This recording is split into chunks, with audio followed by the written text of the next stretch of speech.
आप देख रहे हैं डर की जानकारी। तो दोस्तों चलिए वीडियो शुरू करते हैं। तो वीडियो शुरू होता है अब। यह एक दुर्भाग्यपूर्ण घटना है। एक बार फैजाबाद जिले के गौरा घाट स्टेशन पर एक दुर्गेश नाम का ऑटो ड्राइवर अपनी ऑटो लेकर खड़ा रहता था। जो भी सवारी आती थी उसे वह बैठाकर उसके घर छोड़ता था और अच्छा खासा पैसा कमाता था। एक दिन की बात है कि उस दिन जोर जोर से बारिश हो रही थी और रह रहकर बिजली चमक रही थी। रात के समय साफ साफ कुछ दिखाई नहीं दे रहा था।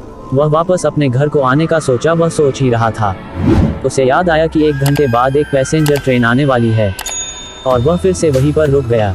इतने में और घना अंधेरा छा गया। अंधेरा इतना था कि एक हाथ को दूसरा हाथ दिखाई नहीं दे रहा था।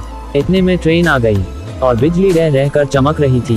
तभी ट्रेन में से एक सुंदर सी लड़की बाहर निकली जिसकी उम्र 19 या 20 साल रही होगी। उसके कंधे पर बैग और हाथों में सूटकेस था।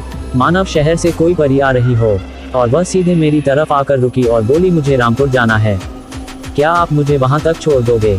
मैंने बोला, मेम साहब अगर आप अभी चलोगी तो 700 रुपये लूँगा और अगर सुबह चलोगी तो मैं आपसे 200 रुपये ही लूँगा।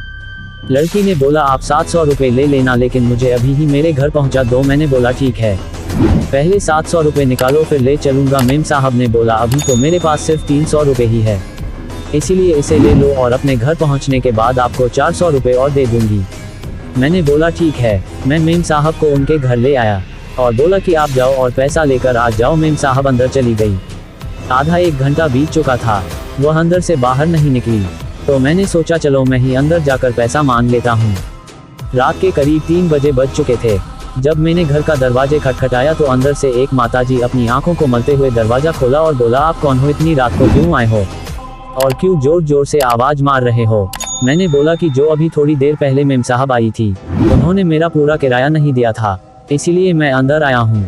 माताजी ने बोला कि यहाँ पर तो केवल मैं और मेरे पति रहते हैं, यहाँ पर तो कोई मेम साहब नहीं रहती है।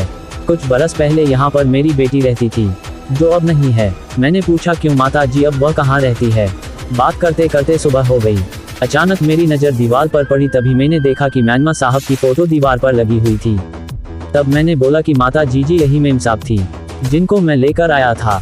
माताजी रोते रोते बोली, बेटा ये कैसे हो सकता है, क्योंकि यह तो 5 साल पहले ही ट्रेन के नीचे आकर कट गई थी, उसकी मृत्यु हो गई थी। तब तो मेरे होश उड़ गए और हाथ पैर ठंडे पड़ गए। मैंने बोला मैं जाता हूँ, मुझे कोई पैसा नहीं चाहिए। और मैं जोर से दौड़ा और ऑटो रिक्शा तक आया। ऑटो में बैठकर ऑटो को जोर जोर से भगाने लगा। तभी मेरी नज़र पीछे वाली सीट पर पड़ी तो मैंने देखा कि 400 रुपये पड़े थे। मैंने पैसे लेकर मंदिर में चढ़ा दिया और भगवान से प्रार्थना करने लगा कि मेम साहब की आत्मा को शांति मिले। और तभी से ही मैंने रात को ऑटो चलाना छोड़ दिया। मेरी किस्मत अच्छी थी जो मैं बच गया। उसके बाद मैंने रात में कभी ऑटो नहीं चलाया। तो दोस्तों ये कहानी यहीं समाप्त होती है। दोस्तों अगर वीडियो अच्छा लगा हो तो वीडियो को लाइक करें और चैनल को सब्सक्राइब करें, क्योंकि ऐसे ही वीडियो हम लाते रहते हैं। तो मिलते हैं कल एक नई स्टोरी के साथ। तब तक के लिए हमारे चैनल को सब्सक्राइब करें। धन्यवाद।